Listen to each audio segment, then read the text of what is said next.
Okay. Before we have our quiet time, let's all get on the same page. If you're in the Sparkly book, it's page 341, the second full paragraph. If you're in the second edition, it's page 295, paragraph 10. If you're in the first edition, it's page 274, the third full paragraph. If you're reading from the JCIM, it's page 143, the third paragraph. And if you're reading from the CIMS edition, it's page 286, paragraph 55. Okay. Let's take a few moments to be quiet together.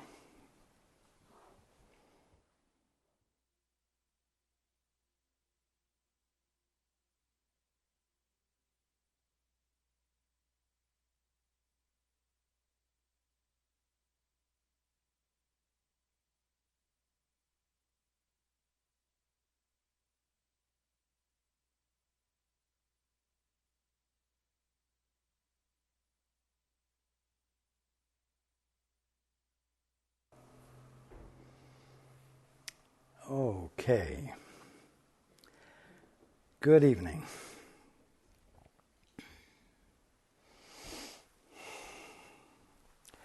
And welcome to everyone who's joining us on the internet.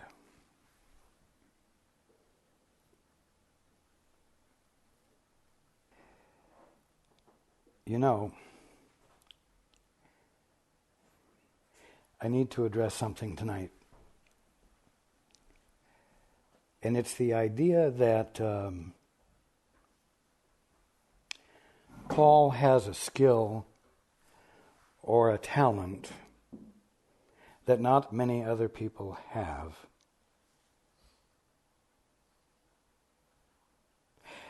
And that therefore his hearing my voice and relaying it is not something all of you who are listening are capable of doing.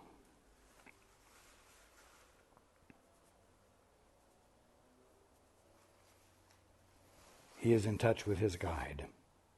You say, I'm not in touch with my guide. I've tried and tried and tried, and I'm still not in touch with my guide. And then it's easy to imagine that for those of you unlike Paul, those of you without this talent, there must be another way that works just as well. After all, God wouldn't leave you out just because you couldn't hear your guide like Paul can hear his guide.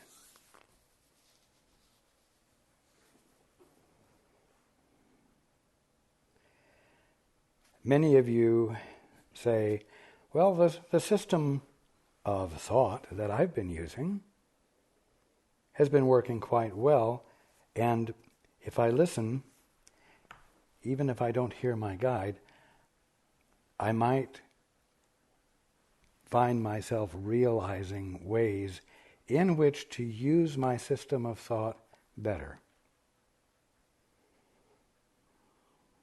I might be able to find a way to order my thoughts better.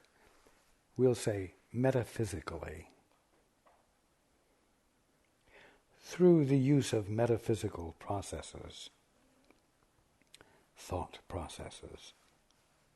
Some of you might even think that if you hear your guide is going to tell you how to better use your mind to order your thoughts so as to have more evidence of healing and transformation.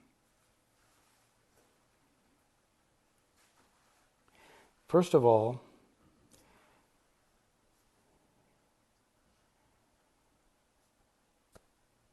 Paul is subject to the same thing you are.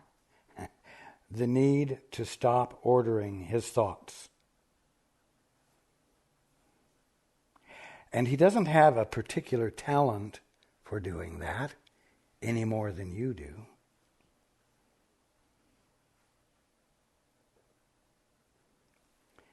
Although he loves to try to order his thoughts so as to have a better experience, a better out-picturing, you might say.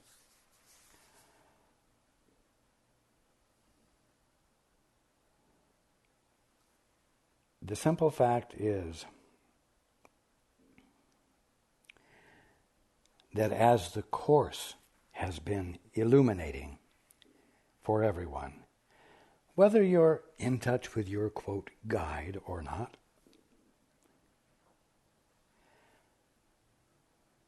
guidance is available to you, which the Course has referred to as coming from your guide, and which the Course has referred to as coming from the Holy Spirit. That the guidance comes from the Holy Spirit, and that it is essential for each and every one of you to make conscious connection with the Holy Spirit is an unavoidable fact. And every single one of you has the capacity. It is not a special talent.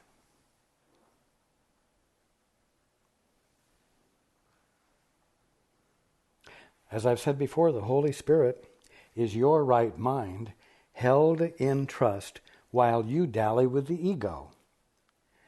Obviously, if the Holy Spirit is your right mind, it can't possibly take some special talent to experience its presence. It's got to be inevitable that you will eventually abandon your attempt to be independent from it and to order your thoughts, metaphysically or in any other way, even just simply through the use of logic.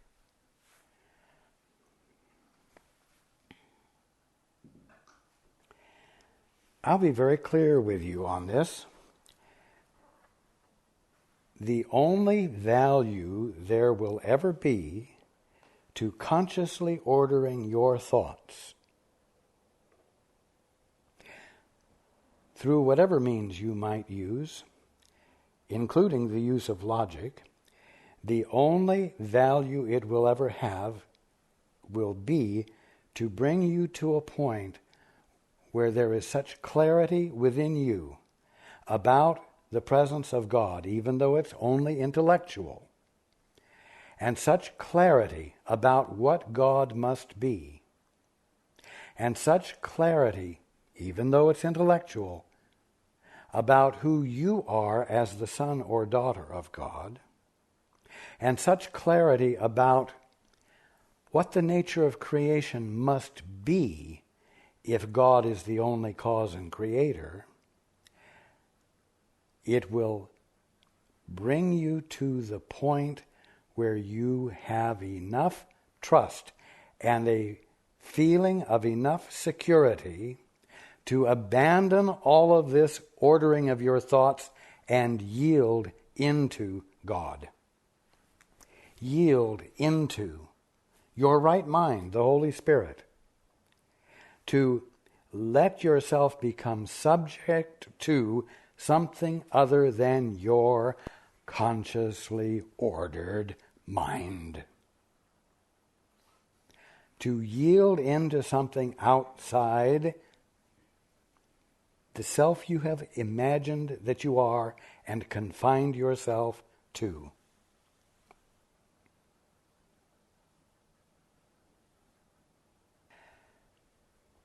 You are not going to regain your sanity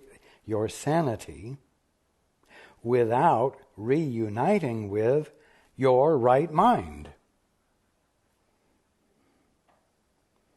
And it's so absolutely inevitable that after listening to what I'm saying tonight, you can't possibly justify the assumption that Paul is engaged in something you can't do.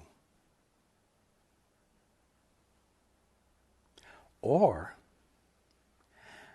that when you do whatever waking up is about for you, you won't be doing what Paul is doing.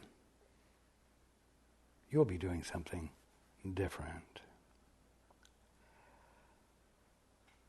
Because after all, who would really want to do what Paul is doing?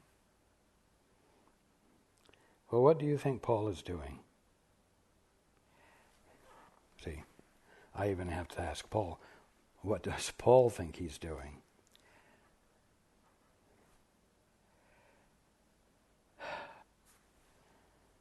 Paul is allowing himself to not be an orphan. Paul is allowing himself not to function autonomously.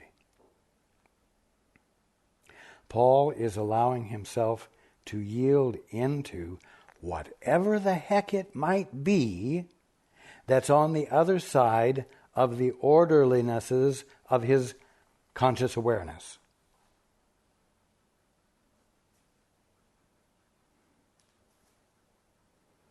And when it works best, he brings along with him no preconceptions about what he's going to hear or what he's going to experience.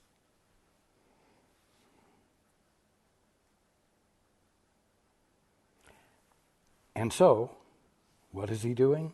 That every single one of you will inevitably do and might as well start doing tonight? He is allowing himself to yield to, and to him at times it seems like taking second place to, when actually it is being equal with his right mind, being equal with that which is a spontaneous expression of love,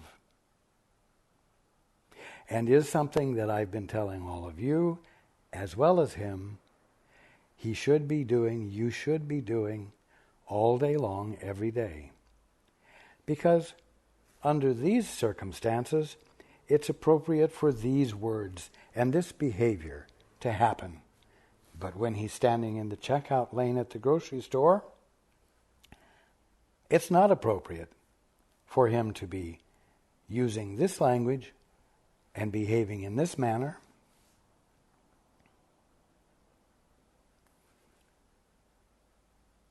But there is a way for him to behave that glorifies God and illumines the setting beyond the general beliefs about what a grocery store is and what's happening there, which is, of course, that is all commerce and has to do with eating and feeding a material body and keeping it alive because it will die if it isn't kept alive. And it's all about buying matter and feeding matter to matter and blah, blah, blah. You think that's what it's about in the grocery store? Well, open your eyes up and be willing to look with innocent eyes. Be willing to say, Father or Holy Spirit, show me what's really going on here. Why? Because you're supposed to be experiencing what's really going on there, and you're supposed to be able to be present there from the divinity of you.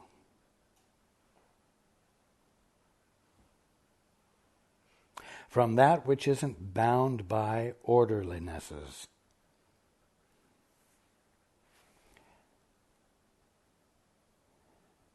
So if you think that there's some other way for you than the way there is for Paul, and you're using it as an excuse for not making the effort and providing the persistence necessary to get past your ingrained reluctances to connect with your divinity, then do it. Take the time. Bring the persistence. Get on with it. To say, I'm not meant to be in touch with my right mind is insane. To say that you don't have the skill or the talent or the ability to be in touch with your right mind is ridiculous. To say that it's going to be hard to do it is also insane. To say that you may bring enough resistance into the process to delay it, now that is a great possibility. But don't do it.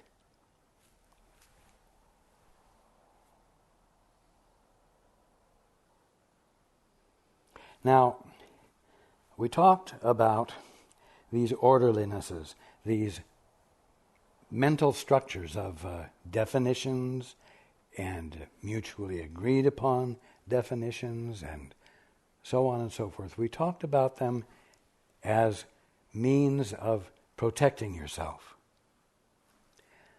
But in the process of protecting yourself, something of a larger picture developed. And that was that you found that you had a particular way of protecting yourself that was different from the way Joe down the street developed his to protect himself. And the means of protection, the style of protection, the form of the protection became identified with each of you. Identified. And it was like, oh, this identification is my identity. The way I think, the subject matter I think about, the uses I put it to, all identify me. Can you see why there might be a reluctance to abandon the orderlinesses that you have developed? Do you see that it might be somewhat scary? Because at the bottom line, you think you're going to be abandoning your identity, and if you don't hold those structures in place, who in the hell or who in heaven's name will you be? And it's too scary to want to find out.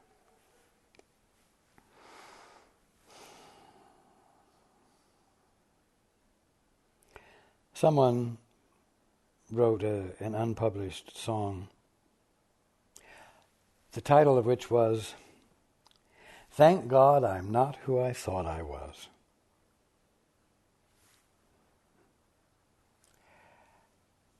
I want every one of you to consider the possibility that you might end up being able to say, "Thank God I'm not who I thought I was." And please understand that the successful study of the Course is going to bring you to the point where you will say that. The Course, in its meaning, is never going to help you be who you thought you were more efficiently and better.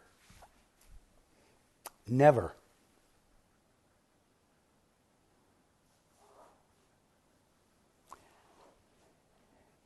I want to wake up. But boy, I don't want transformation.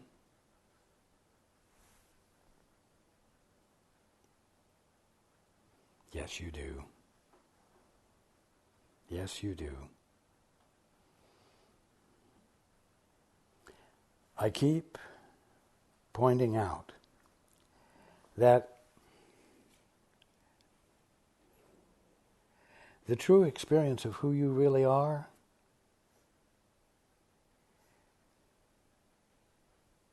is beyond anything you can imagine, is not frightening.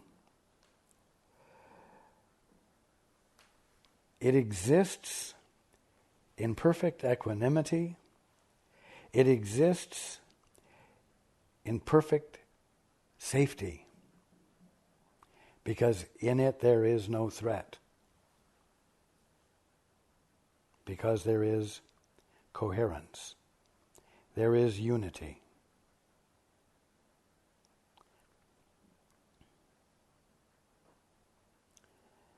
Now, let's go into the book.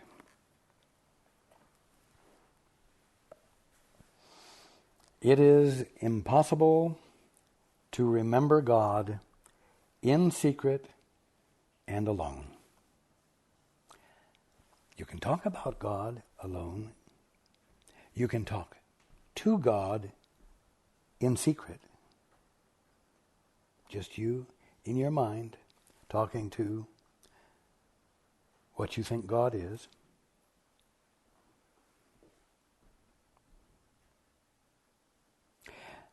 But it is impossible to remember God. It is impossible to have the experience of union with God all by yourself. Either in remembering God, you are also going to remember your brother, your brothers and sisters, or in the connection, the genuine connection with them, you are going to remember God. But it is not going to happen except in the context, for lack of better words, of family. To remember God is to remember the brotherhood. To look at the brotherhood with innocent eyes and a desire to be the presence of love for the brotherhood or even the brother. You are going to remember the Father that makes your brother or your sister your brother and sister. There is no way for you to wake up without the cohesiveness and the invariable unity of the family coming into focus. It is impossible to remember God in secret and alone. All the benefits that you thought you got as an orphan, you're going to have to throw away.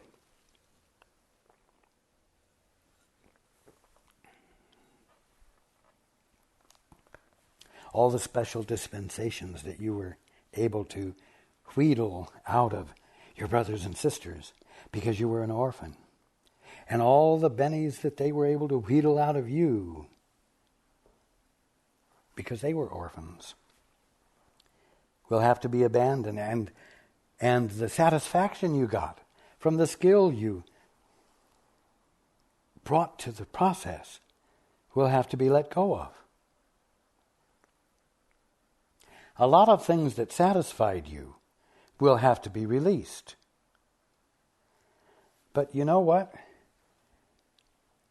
You're going to have to release things that were compensations for being an orphan, so that you might experience the compensations that are available to a son or daughter of God, a brother or a sister to the brothers and sisters who are the sons and daughters of God.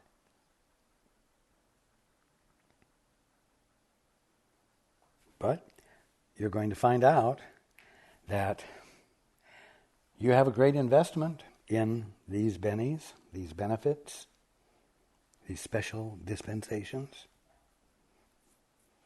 and even certain positions you've achieved where you get more bennies than someone else does. It's all nonsense, but you value it, and it makes you feel good. And yes, you're going to have to let go of those things that make you feel good, because they're keeping you from experiencing your true inheritance. they're keeping you from experiencing who you are. They're keeping you from experiencing your real identity. Again, it is impossible to remember God in secret and alone. For remembering Him means you are not alone and willing to remember it. You see, when you've taken time to sit down and talk to God, it's as though you're acknowledging that you're not alone, but you're not remembering it. You're not remembering the experience of unity. You're not remembering in the now the active, conscious connection with God as, for lack of better words, two-way communication or unified conscious awareness. Take no thought for yourself. Well, what do you mean? Take no thought for yourself. What is taking thought for myself? Well, I'll tell you something. Every single orphan in the orphanage takes thought for himself.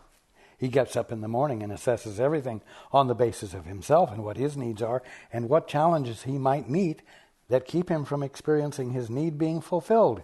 So he takes thought for himself. Very seldom does one wake up and think of Henry next door and take thought for him and let that take precedence over taking thought for himself. It's just a simple fact of life, isn't it? Take no thought for yourself, for no thought you hold is for yourself. In other words, there really are no private thoughts.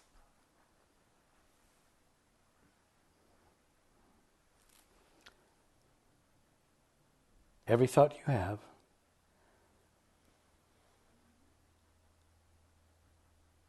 colors or reflects on every other son or daughter of God, every other brother or sister. It colors your perception of them, changes the way you behave toward them, and creates an energetic or mental environment that is felt and is either uplifting or depressing to the brotherhood. At least the brothers and sisters who insist upon seeing themselves as orphans. Those who are awake certainly feel it, but they are not successfully depressed by your negativity or your valuing of untruth. But they feel it. And they look forward to the time when you cease this so that all may rejoice together in what is true. So there are no private thoughts. Take no thought for yourself, for no thought you hold is for yourself. Now, if you would remember your Father, in other words, if you would engage in doing something besides taking thought for yourself, if you would remember your Father, if you would allow for and want the conscious experience of having His mind, of having His conscious experience of reality, let the Holy Spirit order your thoughts. Here we are again, you see. Does it say, if you would remember your Father, do what Paul Tuttle is doing? No. If you would remember your Father, let the Holy Spirit order your thoughts. Which is what Paul is doing, but that's irrelevant. If you would remember your Father, let the Holy Spirit, let that which is nothing more than your right mind, order your thoughts. And give only the answer with which He answers you. Paul is giving right now only what I am giving him. He's not introducing any of his own personal theories and so on and so forth. If you would remember your Father, if you would have the conscious communion with God occur in your experience, let the Holy Spirit order your thoughts, and then, I'm adding the word then, give to your world, to your brothers, your sisters, only the answer with which He answers you. Share the vision that is shared with you. Everyone seeks for love as you do, and knows it not, unless he joins with you in seeking it. Everyone seeks for love as you do, and knows love not, unless he joins with you in seeking it. Now, what I want to make clear is that, as you know, you're confronted either with love or a call for love. Those are the only two things you're ever faced with from a brother or a sister.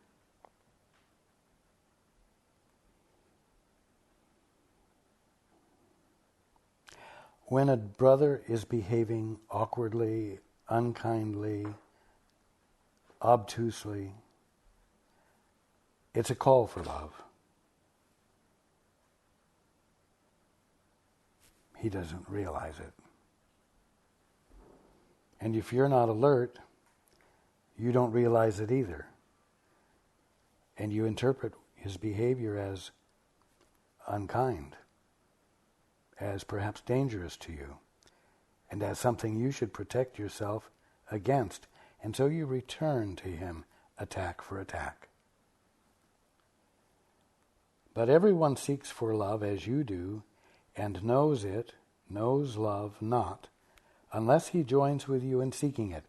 And what I'm trying to bring out here is that when a brother behaves in an unkind fashion to you, he is asking to join you in finding love. It is a call for love. So, it's not a matter of, wow, wouldn't it be nice to find somebody I could sit down with and we could join together in finding love? All hunky-dory and working together pleasantly? No. Whether a brother's being pleasant or unpleasant, he or she is joining you in the goal of finding love.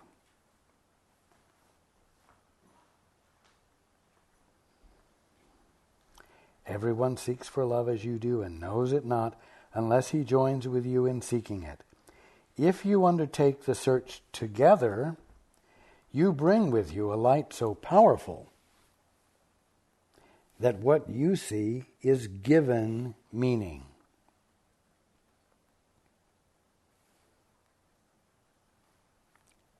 And this applies to you and the lady on the plane who is experiencing great fear. If you undertake the search together, if she expresses her fear, and you hear that it's a call for love, and you join her in wanting to know what love is, because her fear is a call for love, you bring with you a light so powerful that what you see is given meaning.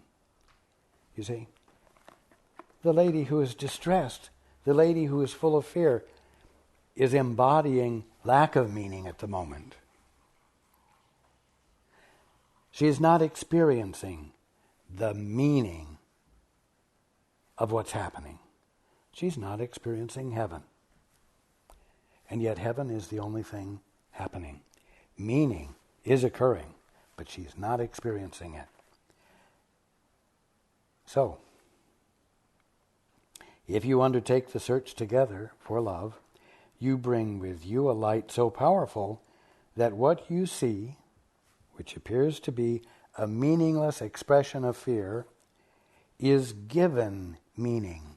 Meaning is illuminated. Meaning comes forth. And I will tell you that the fear that the woman is experiencing will subside.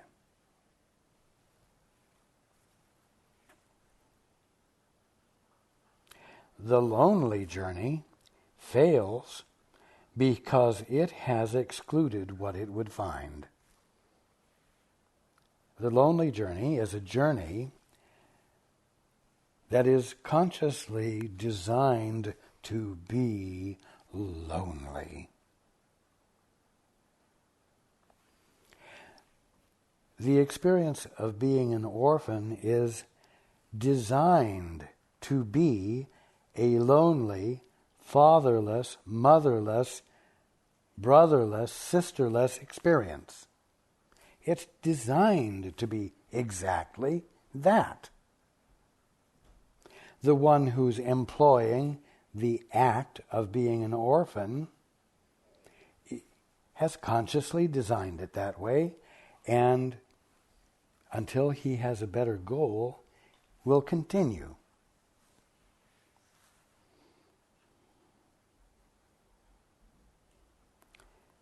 The lonely journey fails because it has excluded what it would find. What it would find, what it is after, is an experience of wholeness. A wholeness achieved through autonomous effort. But wholeness is what is wanted, and wholeness is real. Health is what is wanted, and health is real.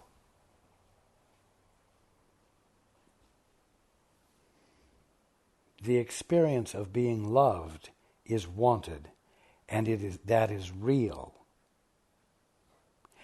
But all of the things it wants, all of the things the orphan wants, it wants to get while remaining independent, while remaining aloof, while allowing for no actual relationship.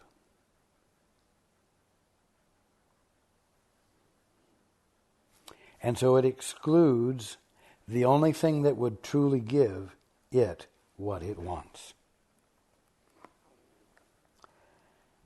Now, as God communicates to the Holy Spirit in you, so does the Holy Spirit translate His communications through you so you can understand them. I'm going to put it this way to make it perfectly clear. Paul gains understanding of the truth by sharing it with you as he's doing right now. If he sits and talks to me all by himself, he can learn. But the learning does not become full until he cares to share it. Listen to this again. As God communicates to the Holy Spirit in you, so does the Holy Spirit translate His, God's communications, through you so you can understand them.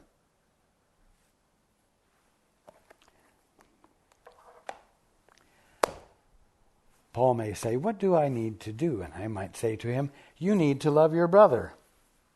You need to love your brother more than you're loving your brother. And he says, oh, okay. And he hasn't learned a thing. He's grasped the idea. But if he happens to be the one on the plane sitting next to the woman who is full of fear, he now has the opportunity to express love to his fellow man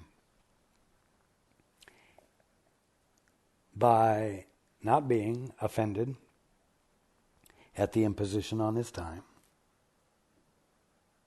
and by neglecting to respond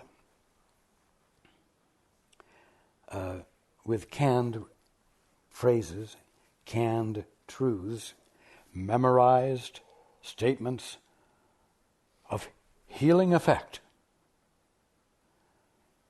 and who's willing to be present with her without having a single thought about what he could do to improve it himself on his own as an independent thinker of a spiritual thought.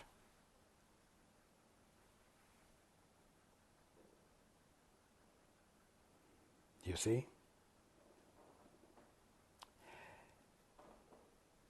What it boils down to is that if you want to remember God, you're going to have to connect with your brother. You're going to have to stop distancing yourself from your brothers and sisters through the use of concepts and definitions and orderlinesses that give you distance from your brother, and hopefully coerce your brother into behaving in such a way as to give him a sense of well-being while being independent from you.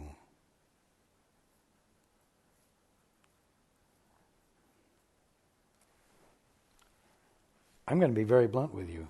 When you're bothered by your brothers and sisters, when you feel that they are imposing on you, very simply, you see them as challenging your identity.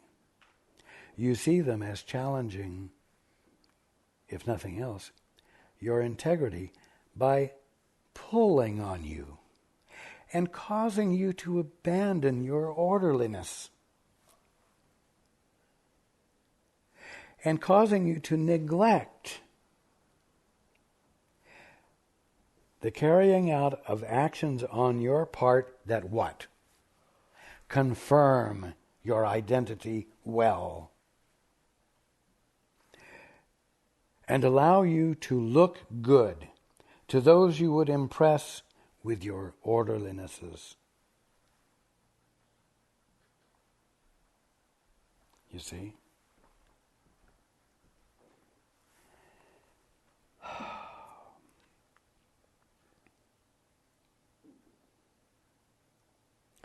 God has no secret communications.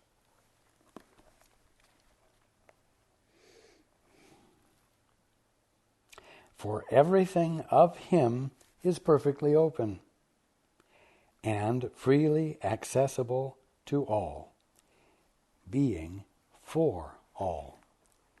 Now, they're not only accessible to all, they are communicated to all, always.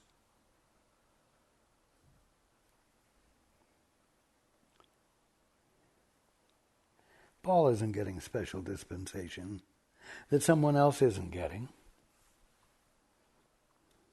Paul is undefended enough to experience it where others might not be. But that's the only difference.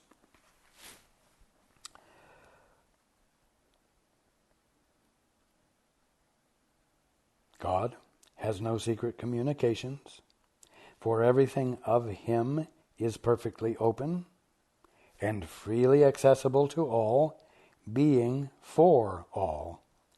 Nothing lives in secret, and what you would hide from the Holy Spirit is nothing. You might say it's of no consequence. It has no substance, and actually what it has is no content.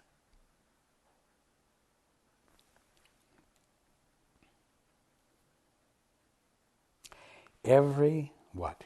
Interpretation, every concept, every definition you've made up, every interpretation you would lay upon a brother is senseless. And yet, for the most part, what you call the orderliness in your society is absolutely a result of interpretations you have laid upon your brothers, and your brothers have laid upon you, and you have agreed to mutually.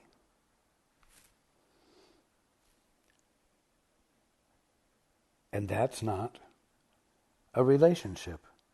That's not even conscious connection. It's just a bunch of robots following their patterns, doing them obediently and reinforcing them with each other, and they all seem to be in perfect harmony. But there's no consciousness. The Holy Spirit is nothing more than your right mind.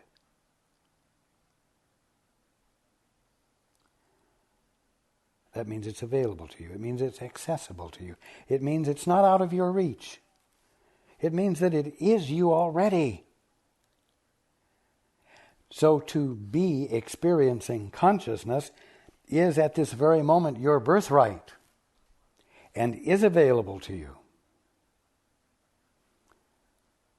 If you will be willing to abandon the form, all of the orderlinesses, the intellectual orderlinesses of your mind, so that you might, in the absence of them, have a direct conscious experience of what's really going on and experience the illumination of what's really going on.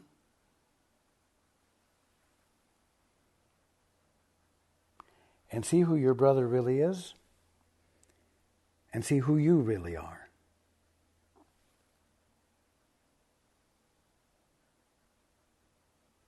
And I'll tell you, who you really are isn't someone in her 80s, or someone in his 30s, or someone in his teens.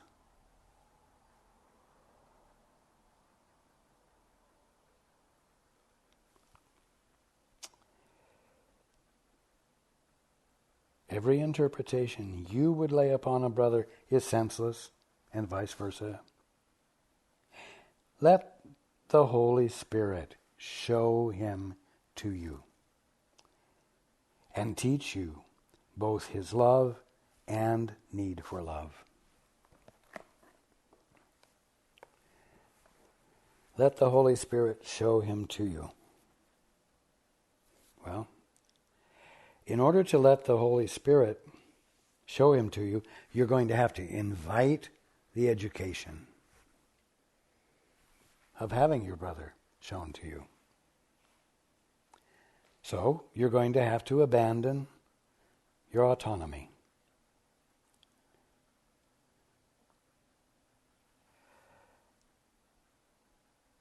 Again, Paul may be abandoning his autonomy, but it's not a special talent.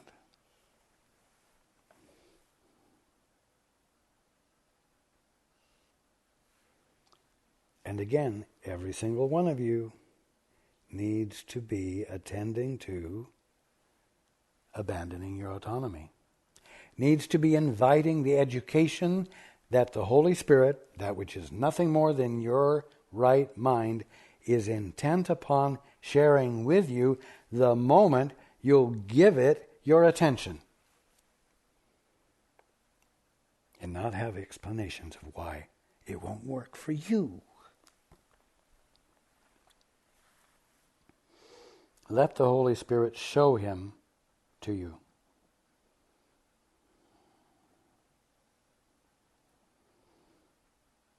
And teach you both his love and need for love. In other words,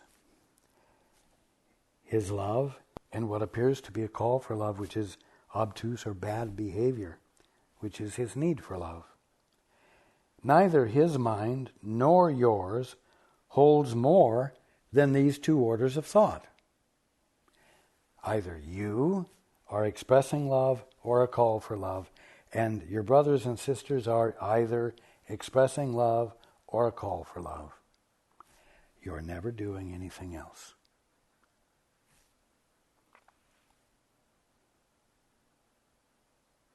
The miracle is a sudden shift of perception. The miracle is the recognition that this is true. Where there is love, your brother must give it to you because of what it is. When you look at your brother and there is love there, he will be giving it to you because that's what happens. That's what love is. That's the movement that love is. But, in looking at your brother, where there is a need for love, which you would call a call for love or bad behavior, but where there is need for love, you must give it. Because of what you are. See, it didn't say you must give it because it's the right thing to do. Or you must do it because it will give you points when you step up to the pearly gates.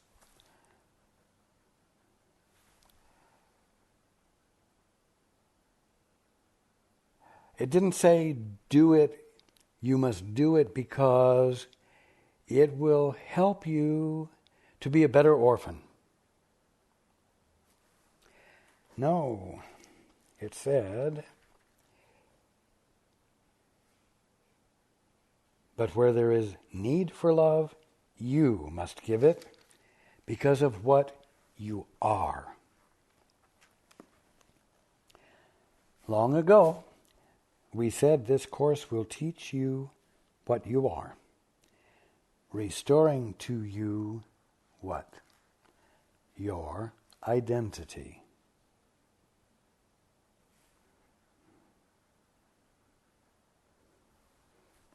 Can it be any more clearer than this? Restoring to you your identity. In restoring your identity to you, it will negate and dissolve the identity you have created for yourself. Thank God. It will, in restoring your identity, cause the dissolving and disappearance of every thought, feeling, attitude associated with the meaning of orphanhood.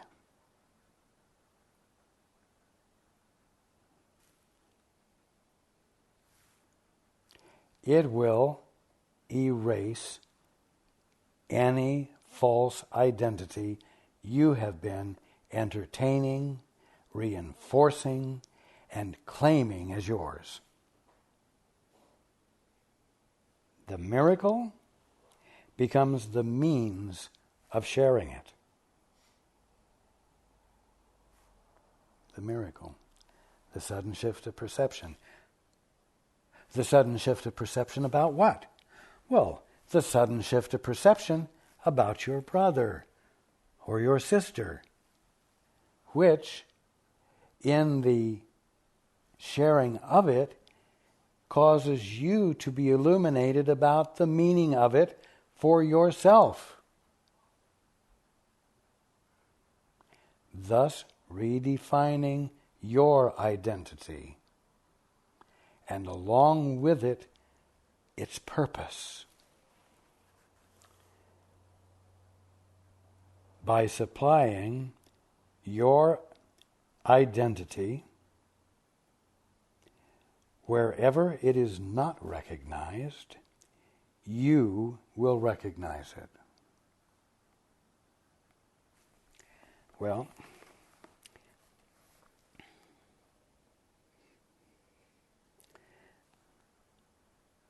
Everyone who knows you as the orphan who lives on the top floor of the orphanage, in the best spot available,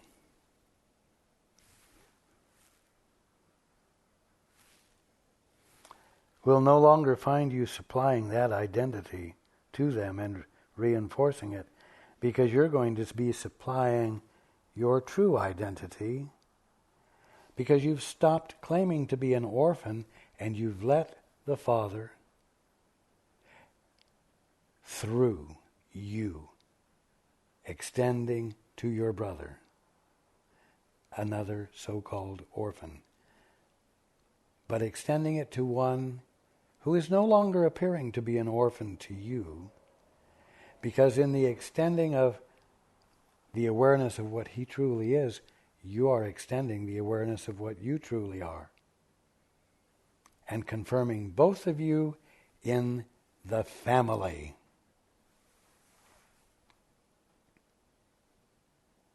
The miracle, your willingness to experience a sudden shift of perception, becomes the means of sharing it, sharing your identity. By supplying your identity wherever it is not recognized, you will recognize it. And God himself, who wills to be with his Son forever, will bless each recognition of his Son with all the love he holds for him. You see, the experience of the wholeness of family comes together in oneness, in unity.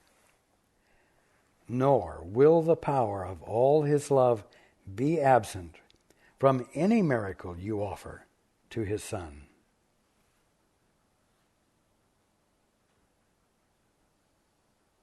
That's the promise of you fulfilling your function.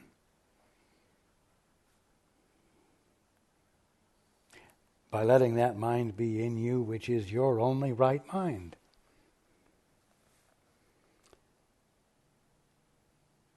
How then can there be any order of difficulty among them?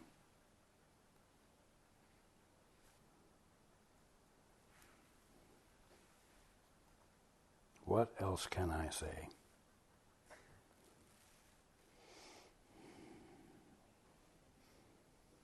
I love you. And I look forward to being with you next week.